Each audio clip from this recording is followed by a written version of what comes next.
Hey guys, Higgy Pop here in the comic room, and I just want to make a quick video because I'm just hanging out in the comic room, and I'm alone. The wife is still up in Cape Cod. She had to hang back and do some partying, right? So sometimes you think like, man, I want to be a lone wolf. I just want to hang out by myself. But you know what? I miss her. I miss Hawkwoman. I gotta say it. We are reincarnated lovers for millennia. And I gotta say, I miss her, man. So I found myself, I'm trying to keep myself busy. Bring Mama Higgy to church this morning. Then I come home, I'm washing the car. I wash that car, walking the dog. Now what do I do with myself? I got time, which is something I would never do if Hawkwoman was here. I said, I'm going to take a drive. There's a comic book store pretty far down the road. I said, let me check it out. It used to be called, which I talked about this place a while back, I used to call it Uncle Fred's Comics. It's got bought out by another owner. I know the owner that bought it from Uncle Fred. Me and Uncle Fred were tight. We were pals. And Uncle Fred was like a hoarder. You walk in there, there's comics up to your waist. You're like, oh my God. That's the way I liked it. So I said, I never been to this place. I guess this guy that bought it, my friend Adam bought it. He'd been having blowout sales, trying to clear out the place, and I never went. I let the hype settle down. So today I took some time out and I drove out there and I checked it out. And let me show you what I got. It was fun. Oh my God, I should have went out there weeks ago, but I went out there. And by the way, this Conan, fantastic. What a great story, man. And it's like old school Marvel because they have a write-in page. You could write in and talk about. It used to be called the old Hyborian page, but now they call it something else. But the art is just like John Buscema, just like back in the day. And Conan and the Pict tribe woman, they're together. Yeah, it's called Chain Mail. You write in and talk about it, and it's like a throwback, just like back to the 70s and 80s. I mean, they Titan Comics is doing it right, man. And even when they list the artists and writers, they're like Grim, Jim Zub is the writer, Ravaging, Rob De La Torre is the artist, Devious, Dean White is the color artist. It's just like old school Marvel. Fun. That's what comics is all about. And it would make me happy, man. That's all I need, baby. To make me happy. A young barbarian is happy once again. And I love it. Great story. And they explained something to me because they kept on saying since the beginning, or issue one, they said this woman is from the Pict tribe. And always in Conan history, the Picts were like, little mongrel type of tribesmen. They're like the first generation that weren't dragging their knuckles on the ground. And this woman's all tall and beautiful and everything. So I was like, how did this happen? And they explain it. There was a shoot-off branch of the Picts that got something, their gene pool, and they're no longer like that. And they explained it. There's a nice write-up in here. See? That's how you write comics. Whew! And so, this place is called, that I went to, it's in Deep River, Connecticut. I think it's called Coffee and Comics or something like that. And it was fun. I found a lot of good stuff. And I don't have much time. But like I said, I'm going to be busy for the next coming week. I'm going to be on call at work. So I don't know if I'm going to be around to do any comic business. So I want to bang this out. And we'll talk. I'll tell you what I got here. So, Jesus! I can only imagine what this is. I'm scared to answer. All right, let's do it. Hawkman at the Hawk Nest. Yes, this is Hawkman. Hey, hi, officer. How are you? What's going on? Oh, really? Is she all right? Anyone hurt? Red Sonja got arrested. What was she doing? She was drunk and riding her horse on I-95. Is everything okay, officer? Yes, she's a scrappy one, yes. And no, Well, that's the thing. She doesn't really know how to read. I've been trying to teach her how to read. She reads very poorly. I mean, she knows how to read and spell blood of my enemy. That's about it. Why? Oh, yes. That's what she's been writing in her cell. Okay. Okay. Well, what do you need me to do? No, I have her. She's here on a work visa, sir. So I will pick her up. If she's going to be a problem, I will handle it. All right. I am sorry for this. She is a barbarian. You have to understand. Oh, really? She took out like 10 of your men, huh? She's a scrappy one. All right, just hang tight. I'll be down to the the precinct in a minute. I am all right. Hang tight. All right. Hey, officer, read your comics to make you smart. Wow, Sonia is out and about partying for Labor Day. She knows how to get nuts.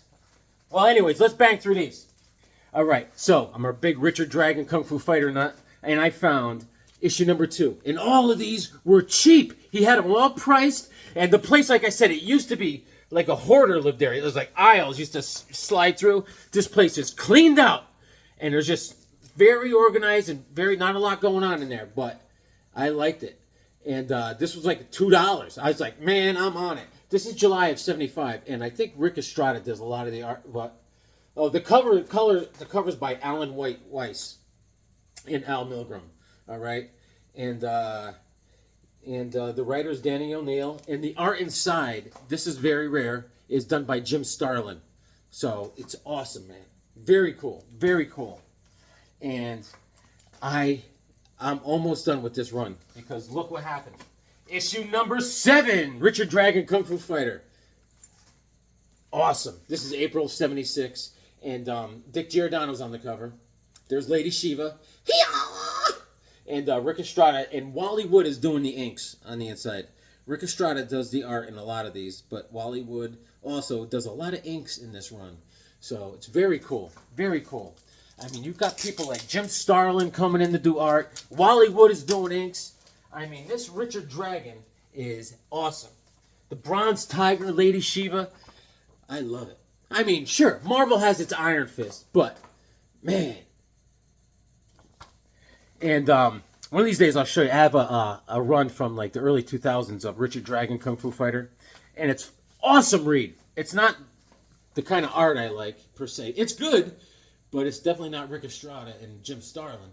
But, and the story's great, because he hooks up with the Bronze Tiger again, and, they're out there in the streets punching people in the lips. Look at this. This is just great stuff.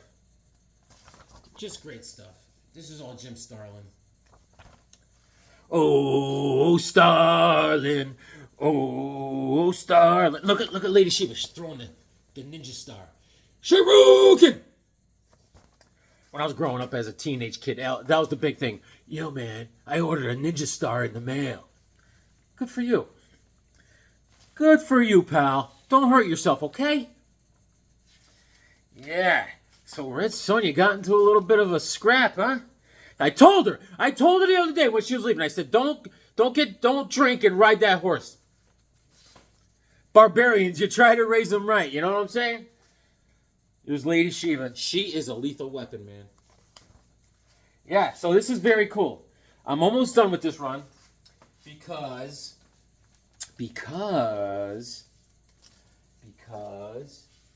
I found another one, issue number 8. Yes, in May of '76. Dick Giordano's on the cover, and the inside is Rick Estrada and Wally Wood doing the inks, and this goes up to issue like 18 or something, and I'm almost there. I have boom, 1 or 2 issues left. I think I need issue number 11. Maybe issue number 18 or something, or 17. But I love it. I love it. And when I see him, my eyes light up, and I'm like, oh my God! And look at this beauty. Pristine. Secret Origins, issue number 4. With my pal, my buddy, Mr. Vigilante. Nick Cardy on the cover. This thing is mint. It doesn't belong in my comic room. It's so mint. Look at it. I bought this for $3. $3. This is the Secret Origins I didn't have, and there it was, my favorite. And there's Kid Eternity right there on the bottom, and Otto Binder writes that story with Sheldon Maldenoff does the art, and Mort Meskin does the art for this vigilante stuff. And Mort Meskin was, back in the day, he did all these for National Comics. He did art for a Wildcat. He did art for Hourman, Starman, Vigilante, Johnny Quick, right? So Mort Meskin is old school artist. He died in 1995, and he's just one of those classic guys, classic comic book artists. He worked for a lot of companies. He worked for Jumbo Comics for a long time. So yeah, our man Jambo. He worked on Sheena forever. All right. So this is October '73. My man Vigilante. I love him. Woo-wee! Woo-wee! Vigilante. That's our boy Vigilante. Woo! Vigilante. All right. What else did I get? I had a little hole in my Justice League of America run, and I've seen this around, but there's a lot of people ask a lot of money for it. But I said, I am not going to do it, but I'm glad I held out because, boom! Issue number 47, Justice League of America. And this is great because I always wanted it. I read the story in like the big hardcover, and I read all the stories, and I always wanted it. This is the cover's by Mike Sekowsky, and Gardner Fox is the writer, and Mike Sekowsky does the art inside. This is like a crossover again with the JSA and the Justice League, and like the Spectre is trying to keep Earth 1 from hitting Earth 2, and all the guys are in it. Everybody, JSA. There's Black Canary, Dr. Fate, Dr. Midnight. He's gonna let it all hang out. And look at the Sandman. Look at the old school. He's got the old school. He's like this. Where is it? Here's this Mr. Sandman. Bring me a dream.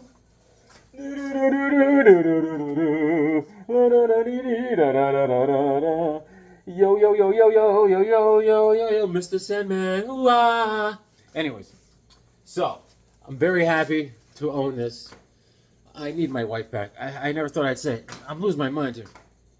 And the Spectre, and Hawkman. There's my boy Hawkman on the bottom, and it's in pretty good shape. It's not in great shape. This is it's good enough for me. And like I said, I didn't have it, and I'm glad I held out for all those years because I got a great price on it. $4. $4. And man, I'm just lucky that way. I found this. I didn't have this World's Finest, and I found it. And it's the victim of an Ugats. An Ugats is someone that tries to practice their cursive writing on a comic book, and someone wrote in pencil, it says, Randy. Randy. When I find Randy, I'm going to say, hey, you little Ugats. So, it's with a pencil, so I might be able to erase it. This is issue number 152, World's Finest. And Chris Swan's on the cover. And Swan does the first story. That's Colossal Kids. That has to do with Mixoplick, and he's got created some child kids that are messing with Supes and Batman. I didn't read it yet. And then the second story is by Otto Binder, and Will Ellie does the art on the second story. And so, not a hoax, not imaginary. They're the real McCoy, the Colossal Kids. Who are they? Where did they get their powers? Chin up, Superman. Be glad it's my finger and not my fist. Oh my God, they're bullies. Wow, those Titanic tots make Superman and Batman look like weaklings. That's what Robin says. Bon voyage, Batman. Have a nice trip. They're getting their butt kicked. Look at them getting their butt kicked. Classic World's Finest, issue 157. I give this a grade of whoa plus. All right, so I'm doing great. And The Atom, issue number 6. I already had it. I don't know why I got it again, because I am not that bright. This is in rough shape. And Gil Kane on the cover, Murphy Anderson and all that stuff. Gil Kane, our Inside Classic. That's the Highwayman. And our Mighty Mike goes against the Highwayman. He's on one of those like Acme rockets that the Wile E. Coyote used to have. The Roadrunner. And Riddle of the Two-Faced Astronaut is the second story. Nothing worse than a two-faced astronaut. All right, this one I didn't have. The Atom, issue number 21. Yesterday, I was just saying it. I said, I wish I had time to work on my Atom run. And look at me. Look at me, Ma. Atom, issue number 21. Gardner Fox is the writer. Gil Kane does all the art. Sid Green is on the inks. In November of 65. Back in the summer of 65. And Gene Loring is with the Atom, and they're involved in some shenanigans. And actually, you know, there's the Atom getting a little kitty cat action. All right. Don't be a sap, Atom. You haven't a chance against that tiger cat. Tell me how to work your size control belt, and I'll make you big enough to fight off the cat. Flake off, I go. Flake off. If I go, my secret goes with me. Yeah, he's got the white dwarf belt type of technology, featuring the world's smallest superhero in a spy-smashing thriller, Combat Under Glass. So that's our Atom, man. He's a feisty one, little guy. The Atom, issue number 33. 33 it is, with good old the Bug-Eyed Bandit. I love this guy. And the world's smallest superhero, the Atom. Amazing arsenal of the Atom Assassin. All right, Gil Kane cover. And, you know, I just saw a praying mantis this weekend. And, you know, when they're done mating with their lover, the female will eat off the male's head. That reminds me of my second girlfriend. I was like, listen, we have to break up. All right, the Bug-Eyed Bandit, October of 67. And this one's a decent shape, man. I tell you what. He is off the top ropes, drop kicking a mosquito in the face. Our Atom. And classic. I got this. I dedicate this to my friend Rod. Metamorpho the Element Man, issue number 11. He's at it again from E-Man. To pulverizing pillbox and one wild chemical switch. Issue number 11. Got it for $3. I didn't have it, but now I do. All right, March of 67. Sal Trappiani's on the cover. And I think Bob Haney's the writer, and Trappiani does all the art inside.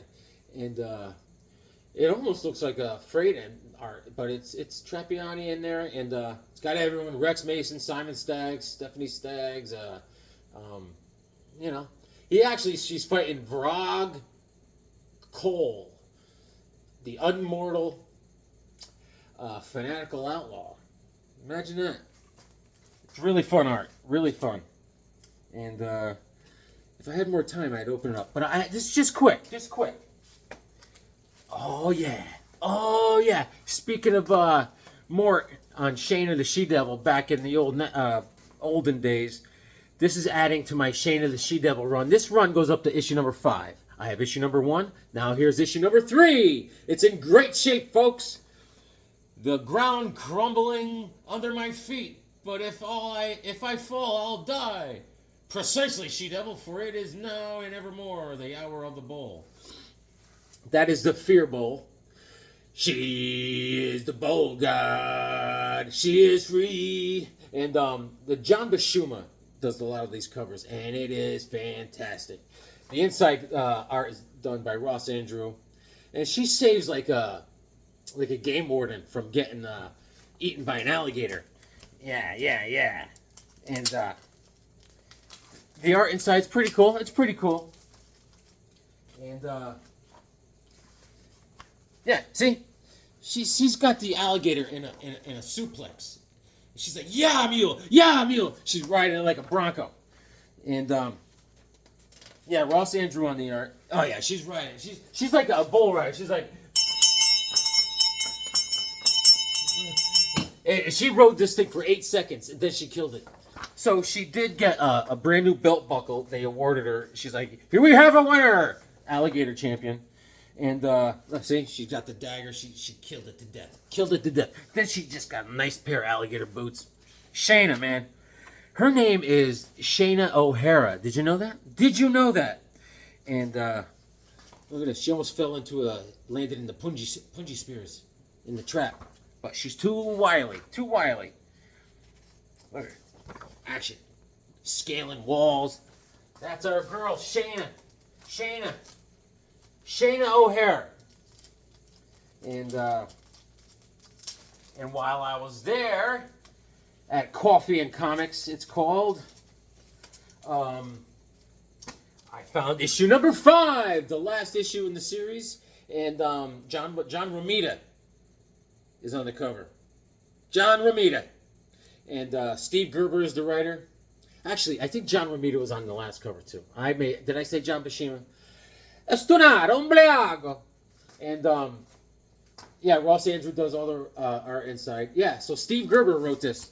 And steel blades mean nothing to the priestess of darkness. Then I'm doomed. Doomed to be a human sacrifice. But still Shayna fights on until the end. Great art, man. Look at Romita. Look at that. The blade just broke off the girl's chest. She's like, kink! Alright, now, I really did some damage today, baby. Did some damage. Super Villains Team Up. I never had issue number 7. And here it is! There's the Shroud. I think this is the origin of the Shroud in this one. He's punching Dr. Doom right in the metal lips. A Clash of Titans. Dr. Doom, Namor, and the Shroud. And Buckler is on the cover. And Steve Englehart is a writer. The pencils are by Herb Trimpe. And there's Henry Kissinger is in this comic book. I mean, this is back in August of '76. Kissinger's still alive. This guy was old and back in '76. I mean, this guy's like Methuselah. I saw him on TV the other day. This is what he looks like. This is Kissinger. Right here. Right here. This is Kissinger. This is what he looks like nowadays. Henry Kissinger. Hey, how are you? Hey. I mean, this guy is like, you could take his x-ray with a candle. I mean, this is Kissinger. He's still kicking. Have a seat, Kissinger. Yeah. There you go, pal. He's a party animal. And so I'm very happy because this really, everyone's in there. The hate mongers are always up to something. This is just a great run, man. Just fantastic. And I didn't have 7. I couldn't find it anywhere out in the wild. There we go, baby. Kissinger, hold on to that. Here, use your arm. There you go, buddy. There you go. Make yourself useful. All right. Then I found this one. This is the last issue of Supervillain Team Up. And I couldn't find this anywhere. But this place really helped me out. I mean, we got everyone in there. Arvell Jones does the art. And the Red Skull, Hate Monger, they deal with the Cosmic Cube. The art in here is not that... Keith Pillard does the cover. He did a great job. The art inside is kind of not up to par. But this is June of 1980. The last issue, man. And it's great. Dark Victory. I think I need one more issue to complete this run. Boom, man. Marvel greatness. And when I go back here, which I'm gonna, there are so many Blackhawks there.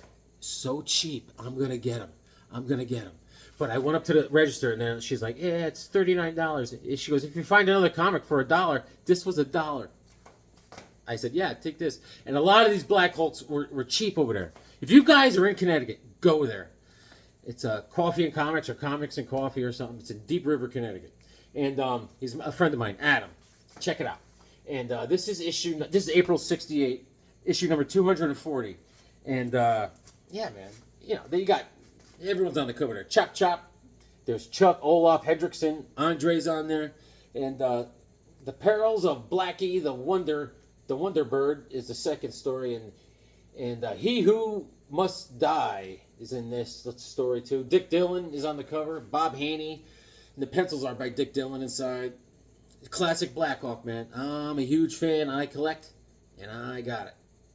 I like that cover. It's cool. And thank you, Kissinger. What else? Oh, is that it? Yeah. That's it. So I was, that's all I was doing today. I was missing my female Hawkwoman, but, and I had the Hawkman blues a little bit. I wanted to read something good. Did you guys ever read The Legend of the Green Flame? It's when Green Lantern, Hal Jordan, and Superman team up. And it's done by Neil Gaiman wrote this. And this is a great story. It's real small. It was supposed to be published in Action Comics back in 1987 or something. And Neil Gaiman wrote this back in 86. This is right after he finished up writing The Black Orchid. And he wrote this script, this whole plot, and for Superman and Hal Jordan teaming up. And Mark Waid from Action Comics was like, I'll buy it. He bought it, and he's like, we're going to print it. But then all of a sudden, people from DC were like, no, you can't print that because the storyline in DC Comics now is that Hal Jordan doesn't know that Clark Kent really is Superman. So this story ain't going to work. So they put it on the back burner. And they forgot about it for years. Until everyone loved Neil Gaiman for Sandman. So in 96 or so, they're like, whatever happened to that script? And in 2000, they printed this. And it's a great story, man. I mean, the Phantom Stranger's in it. All sorts of people. And it's just such a good, well-done story. The characters are real life to the way they should be. And it's done so well. The Legend of the Green Flame. It's not that thick. It's just a great story. You can buy it cheap somewhere. I had it for years, but I just pulled it out this morning, and I reread it, and I loved it. The art is fantastic. There's like 4 or 5 different artists on it. So that's the story of The Legend of the Green Flame. So that's what I did today.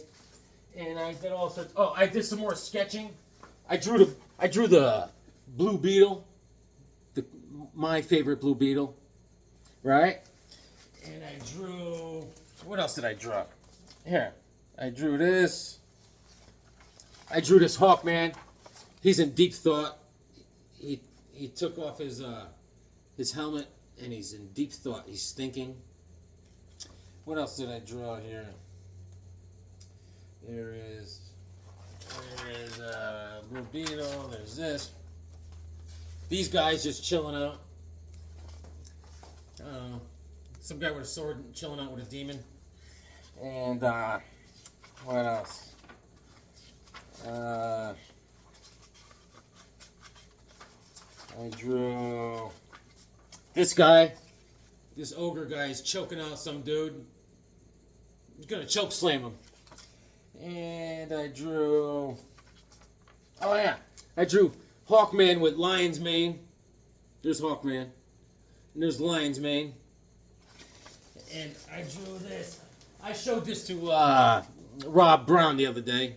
This is just The Flash.